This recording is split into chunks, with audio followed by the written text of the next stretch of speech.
Bidu Wanita Negara Datuk Seri Siti Nurhaliza Tarudin cedera ringan selepas terlibat dalam nahas 4 kenderaan di lebuhraya Maju Max siang tadi. Pelantun lagu Nirmala itu dikejarkan ke sebuah hospital akibat lebam dan bengkak pada kaki.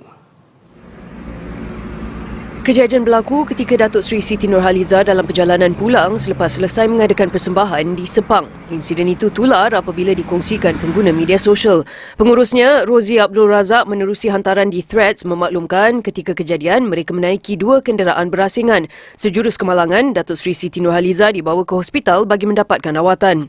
Dalam video di laman sosial rasminya lewat petang tadi, penyanyi terbabit berkata beliau dalam keadaan baik dan berterima kasih atas doa orang ramai. Memang agak terkejut juga, tapi yalah kalau dah nak jadi kan, Alhamdulillah saya tak ada kecederaan serius, cuma kaki saya je bengkak, ligamen saya takut koyak kan, so saya dah buat x-ray, dah balut pun kaki ni, so mungkin kena rehat lah. Sekarang baru rasa nyut, hopefully cepat sembuh lah sebab saya ada acara kan. Okay, terima kasih semua yang mendoakan saya.